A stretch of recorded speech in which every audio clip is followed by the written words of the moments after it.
Hello, everybody. Welcome to Wake Up Wednesdays. My name is Nicole. I'm Lisa. And we're a little giggly and goofy today. I haven't seen her in like 12 or 14 days, and I've missed her so much. And yes, we're going to try not to let our giggliness interrupt our flow. Yeah. So, welcome to Wake Up Wednesdays. We're really excited that you are here listening, whether live or the replay.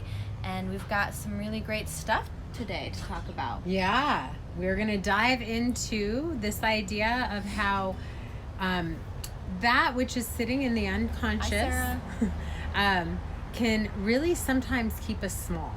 And we're going to just dive into that in all different ways today. The illusions of why and how we stay stuck, and how that is actually an illusion of our ego mind and our personalities that are actually keeping us stuck through the physical illusion that we create and manifest in our lives. So today we're actually going to start out with a little poem from this really beautiful book called Earth Medicine. And hi, Blair. I'll just go ahead and read it, and you can have your own interpretation of the poem. Actually, I won't give anything just yet, and perhaps after we go into the topic you can see where the poem is coming from. So, teach me how to see the shining light of stars, the faces of the ancestors, the worlds both near and far. Show me how to welcome the visions appearing to me, seeing the truth in detail, unraveling each mystery. Walk me through the dream time of altered time and space, that I may share these visions with every creed and race. Doorkeeper of all dimensions, I seek your medicine ways of how to earth my visions, seeing truth inside me today. So good. I love that. So beautiful. So being stuck in is illusion created by the mind or the ego self. The mind gets stuck in old belief systems or conditioning that has been placed onto us, and once it gets kind of trapped in this rabbit hole, it's unable to see clearly. And so whatever situation physically that is happening in front of us is really happening, it's really there, but we create a story around it that where we'll kind of go into a victim mentality or a victim role, and we'll feel like we can't get out of the situation. And we kind of get stuck in a tunnel vision. We're not able to see it from a grander perspective. Sorry, I didn't mean to put my arm on your face. In a grander perspective, and kind of step away and see that actually whatever is happening in front of us that's uncomfortable is most likely a spiritual lesson or spiritual guidance that's happening in disguise.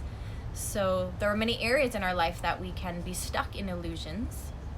Yeah, and I'd love to add to that just a lot of times, so we're built to find safety. We're always looking for safety. Our nervous system is always trying to protect us. And so a lot of times what happens is things happen in our life and they happen in our past. And I think what we do unconsciously is we take that past and we throw it right into the future. And that is kind of the source of the narrative, right? Because we want to connect to what feels familiar.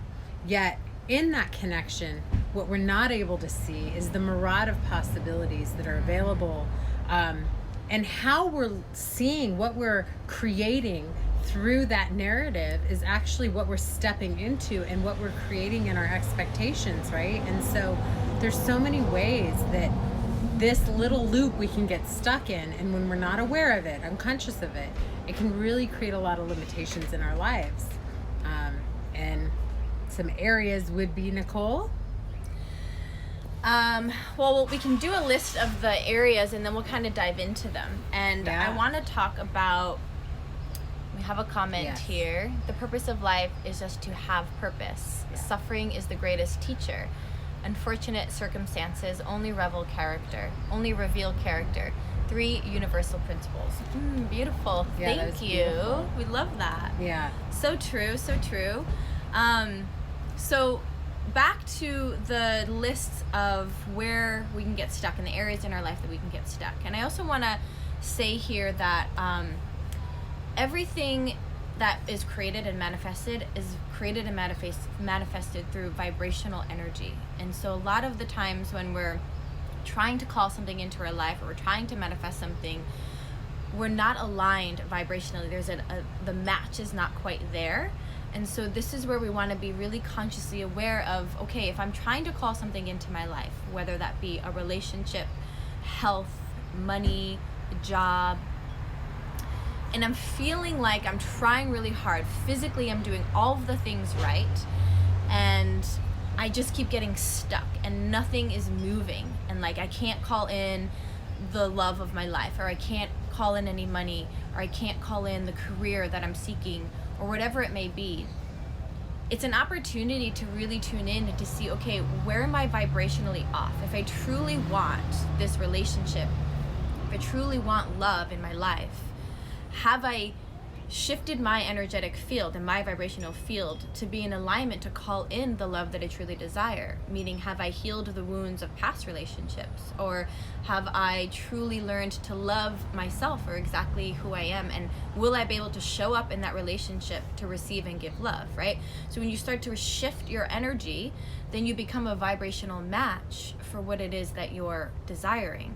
So it has to happen beyond the physical realms that's right here in front of us. We have to remember that there are other things at play in our world. And I also want to speak to the power of believing, hope, belief, right? Mm-hmm. If you can't believe it, if you can't conceive it, it is never going to happen. So even if there's something like that you're really wanting, but immediately if that follow-up thought is I can't, or I won't, or it's not possible, you're immediately, killing that off. And that's speaking to the vibration. It's like, how do you keep that vibration to where that portal to that possibility stays open, rather than unconsciously shutting it down? Because a lot of times we have different aspects of ourselves. We were talking about this a little earlier today. We've talked about it before on here, that pop and in. We'll always talk about We'll it. always talk about. They're like little kids. They pop in, they take over, and we're not aware that they're doing it. We were talking about archetypally what some of them are. Like the saboteur. Oh, yes. Okay, so yeah, the parts of us that sort of keep us stuck in the physical reality that's happening in front of us. A lot of the times we do this because it's familiar and we're comfortable. There's a level of comfort in being stuck in the situation that we're in. And so again, it goes back to the energetic match. Am I willing to step out of this comfort zone, this energetic vibration, and move into another vibrational field that is different, that is unfamiliar? And so some of the things that keep us stuck are the victim mentality. Lisa had mentioned the saboteur, which is the inner critic. The martyr. The martyr. What are the other ones? What were some of the other ones? I think I wrote it down over here, so just give me a second. I think we just talked about self-sabotage. So Yeah, the the inner victim, critic, the but then we martyr, have the the inner critic self-sabotage, or like yeah. the part of you that just constantly wants to self-sabotage and to, make something go wrong. Like literally that part of you that's like, nope, I really want this, but we're gonna do this action. It's gonna totally take us away from what we actually desire. Yeah. And the thing is, most of us, and including myself and Lisa, we're still doing lots of work in this area, in these areas. We don't know that character is at play, and this is what keeps us unconscious, and this is what keeps us stuck in a reality that we don't want to be in. Yeah, I mean, for me, I was noting to Nicole and actually to my mother, just how the awareness, the expansion of awareness. Now when the 12-year-old is the one that shows up a lot in me, and she's just this really bratty kind of character. But I can feel her now. And it's so powerful to be able to like sense when she's upset and she's about to throw a tantrum, and then to be able to like parent her. I'm literally parenting. I feel so bad for my mom because now I know what she dealt with. It's a lot. And but the thing is that awareness it's very empowering. It gives us a sense of agency, so that when we start to unconsciously limit the possibilities in our lives, in our relationships, in our health, in all of those things by being conscious and being aware of when that dialogue or that aspect takes over. We can shift the conversation, we can shift the vibrational field, and we can start to draw in the things that we really want. So let's move on to another topic. Say we want to call in money. Like maybe we're desiring to be an entrepreneur, we want to create our own business, or we just want to land a job. And we're doing all the things physically that we think we should be doing. We're putting ourselves out there, we're getting our resumes, we're putting in applications, whatever it is that we're doing, but we're not getting any, pushback. We're not getting any response. And so you have to wonder, okay, well, I wonder why this is happening. And so we could go into that victim mentality. It's like, oh, I'm not good enough, or I'm not smart enough, or I'm not pretty enough, or whatever your story may be. That's why it's not happening for me. But really, what's happening in your energetic field that you haven't healed around money, or being in a high-paying job, or being an entrepreneur? There can be some ancestral wounds there. There can be some things, belief systems you picked up as a child from your parents or from your friends or your family that you haven't healed yet. And so again, it goes back to being aware of the self so much that you know the parts of you that need to be healed, the wounded parts of you that need to be healed, so that the mind doesn't continue to keep you trapped in an illusion that you're stuck in. And the other piece of that is not just the wounds, but the programming that's behind it all. It's like the messages that we've been fed from sometimes it's our families, it's our cultures, it's our communities, but we've been fed a lot of messages, and we've been told a lot of the way things should look or would look, and if you meet these things or you don't meet these things, and these things are available to you or they're not. And there's a lot of programming behind that. And when we believe that stuff and we start to really feel limited by those projections, then we're not able to access these things that we might really want to cultivate. And it kind of also made me think about, although it's a little bit of a different edge, of what we were talking about earlier too, which is like sometimes life, maybe you have this goal or this aspiration, and you're doing everything you can, like you're so driven, all your energy's going there to accomplish this thing, but life is not flowing that way. This is good. I know where you're going. This is good, because life is literally making it hard.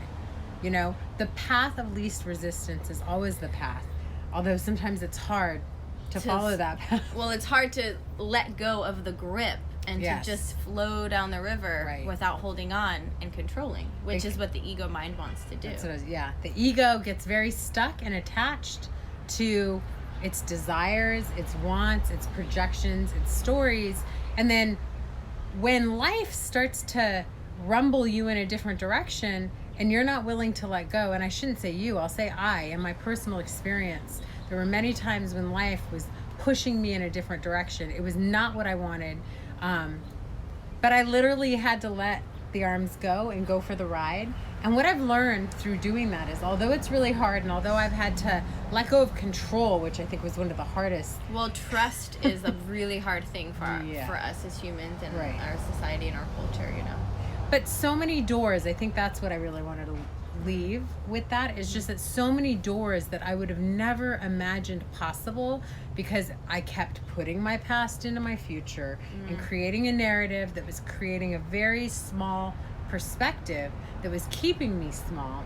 And due to the unconsciousness of it, I was just really limiting myself. Now I've almost shifted, I'm not totally there. When things start to not work for me, or at least that's how I'm perceiving it, I start to tell myself, I can't wait to see what's about to happen.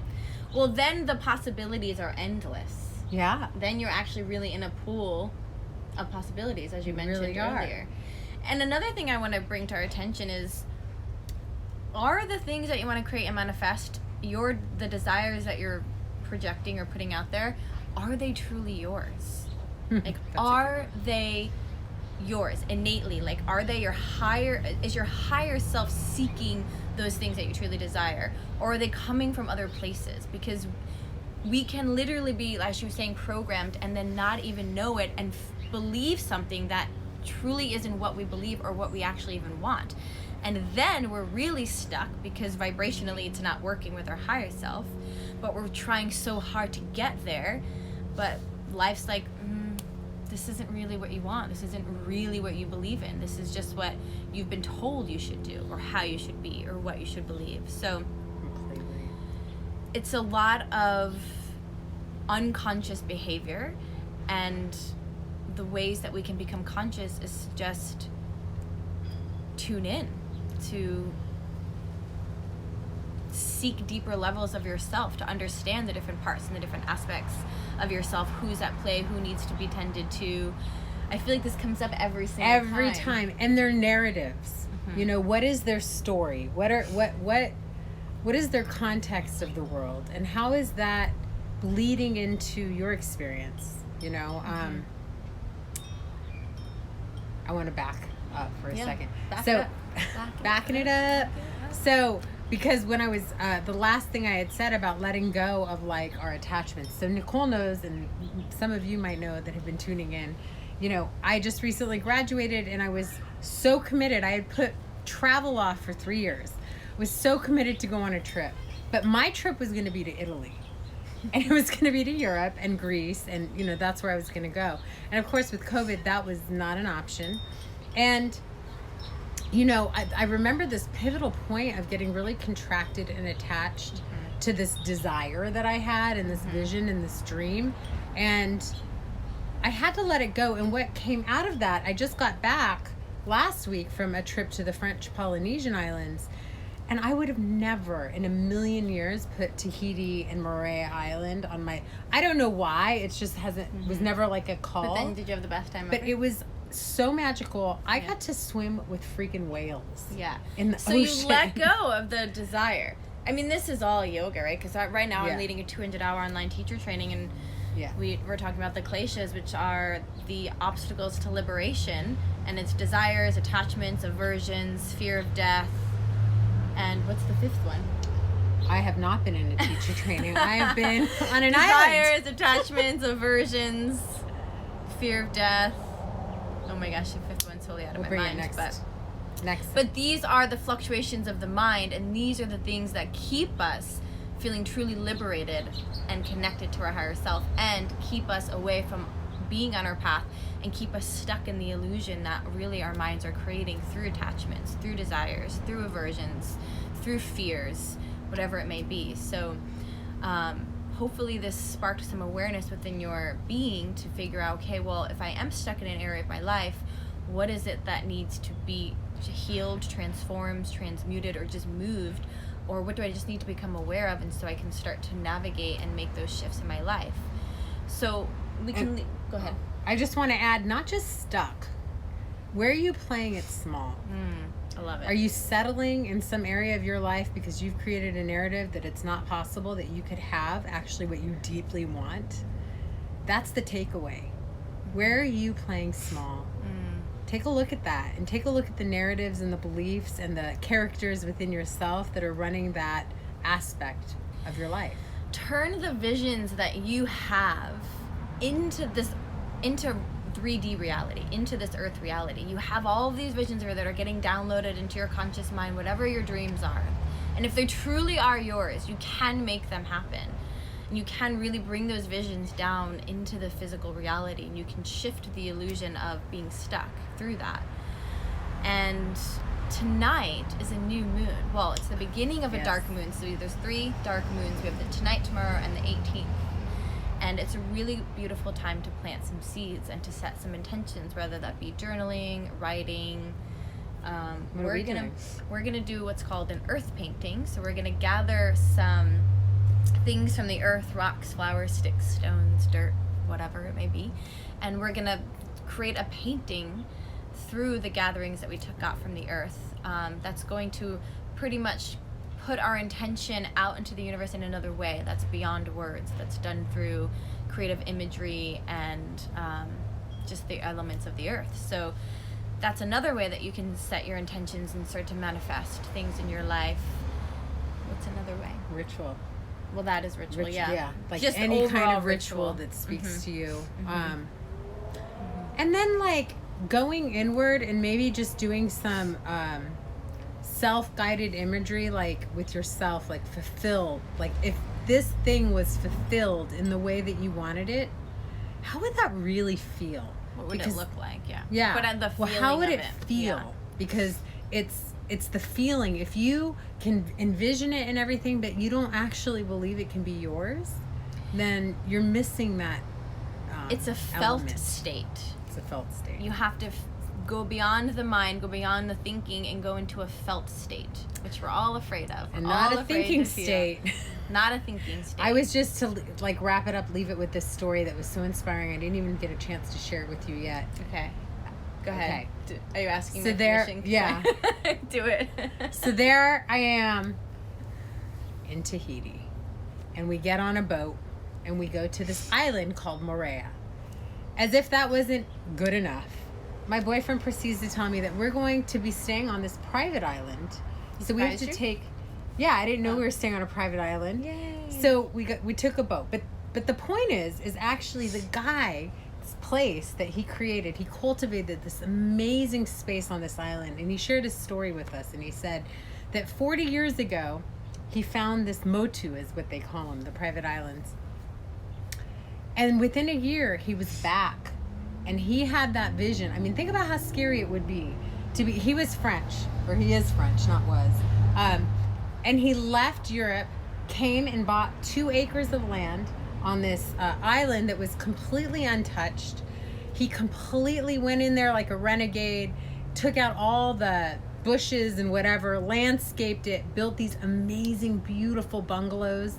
In fact, Nicole doesn't even know it, but I've already talked to him about a possible retreat in the future for those of you that are interested on a private island in the French Polynesian Islands. But what I was left with from his story was kind of what we're speaking about. I think this is maybe even why it came into our conversation for today, is just that I would never think it's possible that I could have my own 2 acres or private island or anything like that, you know? And so it was like, just like, where am I keeping Blair myself? says I'm in. Yes, Blair, you're Right? on the list. We got you, girl. It's like, how are we keeping ourselves small, yet this man 40 years later has, and what does he do? He VRBOs it, probably makes a few grand a night. I mean, I don't know what his expenses are, but he's living his dream, I can tell you that. The point is, the possibilities are endless when you can let go of the gripping of life, when you can truly do the work to heal the parts of yourself that need to be healed, and allow all parts of yourself at the table to have a voice and to get out of your thinking mind, be in a felt state, experience, and present. Yeah. Present. And honest with yourself, like, you know, coming back to where are you really playing small? Settling for cookie crumbs. I want the whole damn cookie. I want the whole damn cookie. Extra chocolate chips, please. Well, we love our Wake Up Wednesdays, and we're so happy that you've joined us. If you didn't get to see it live, then we will have this always. We will post it on Instagram and on Facebook, and we usually throw it out in a newsletter as well, so you get a little taste of it. And if there are any topics that you want us to talk about or tune into, please let us know. It's really helpful for us so we can deliver what you're looking for. And we hope that you're enjoying it as much as we are, and we're sending you so much love. So we'll be at 3:33 moving forward, Pacific Standard Time. And it's every other Wednesday, so not what next Wednesday, but the one after. We'll be on her Instagram. Limitless You. So we'll keep you updated on that.